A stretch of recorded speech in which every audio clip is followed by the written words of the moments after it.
Hi, Monica. I'm Amy from class, and I just got done reading your discussion response, and I really enjoyed it. And I liked what you had to say. We kind of pretty much chose the same ones, except you chose the one teach, one observe, whereas I did not. I'll get into that more in a minute, but I wanted to talk about, how co-teaching is becoming more and more common. Back when I, started working in classrooms years ago and then teaching preschool, it was really hard to allow someone to come into the room because you are territorial. We were territorial. And like I've said in my response to my initial discussion, my response to another student peer and yours, we're very territorial. And I think that's natural. And to allow another teacher to come into your space and then to collaborate and share ideas and then have to accept their ideas, it is hard. But I think once you get into the groove, you realize it, and I've realized it's more beneficial. If I could be assigned to a gen ed teacher's classroom and we were the co-teachers, I think it'd be amazing. I think we'd see more success. We wouldn't be pulling students out into the learning center and then they miss another session or another subject. I'd be right there. I would take my group, I would work with them while we're still in the classroom. I could help gen ed students as well. We could intermix. I think collaborating together between gen ed and SPED is so important. And where we might not be sharing the same classroom right now, I would love for that to happen. I'm just happy if I get gen ed teacher lesson plans at this point. Okay, so you started off with parallel teaching. I really like parallel teaching. I like that you're teaching the same thing at the exact same time. However, one teacher might have to move a little bit slower, which is fine. The other teacher who has students who are a little bit more accelerated, they can move faster.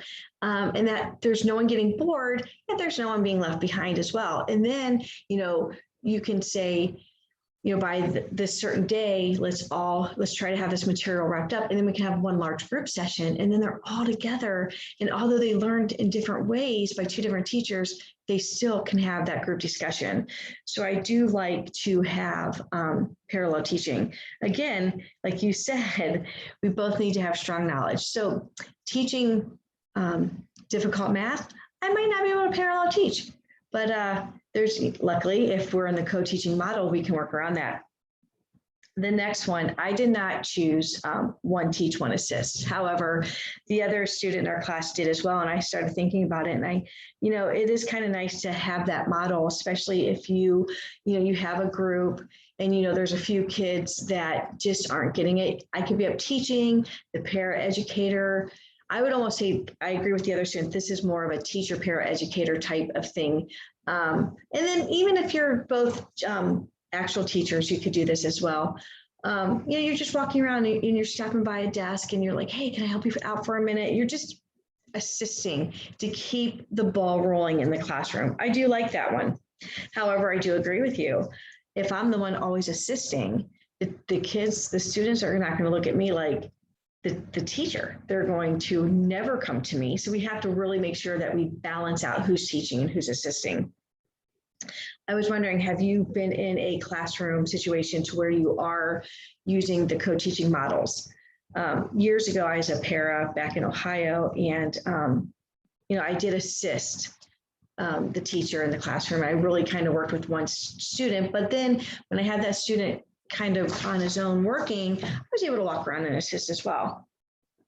And the next one you have talked about was the alternative teaching. And I like that one as well, where you can have the larger group of students who really understand the material, go at their pace, whereas the other teacher can have the smaller one-on-one, if you have 5 students, you have more engagement. You can really dive deeper into the concepts of the lesson and break it down for the students. So you're teaching the same material, but different paces and maybe a little bit different techniques. The one I did not, and I don't think the one that would be hardest for me would be the one teach, one observe. that would be so hard because I would want to jump in all the time. And I know that observation is so important. And years ago, I was just an assistant in a Montessori preschool. And my job literally was to sit. I mean, I'd set the environment, I would interact with the children, but mostly my job was to sit and take data and take data. And, you know, it was hard because, you know, if I was in the independent room where they were working independently, it was easier. But if I was in with the teacher when she was actually teaching the lesson, it was so hard for me not to say anything or not to interject, because that's not my job. That my job is to assess and take the data on the children involved in the lesson. With that being said, I know how to take notes. I know how to observe very well, and that has stuck with me. So that is something that that is so important. I know how to take these notes without putting my personal feeling in. But again, now it would almost have to be we would really have to balance who was teaching and who was observing, because again, that one would be the hardest for me. Whereas you had the one teach, one observe, I had station learning. I really like station learning. If you've been into a program where they work in stations, it's really cool because you can have the same type of lesson going on in so many different ways. You can have so many different materials at each section or at each station, I'm sorry, and they can really engage in learning the concept in different ways. And then once you work with that station, you move on, they're there left to kind of figure it out on their own and work on it. And then you have the second teacher coming through as a follow-up. And then you have these students who have mastered that. They're able to help other students once they make their rounds. So check out Station Learning.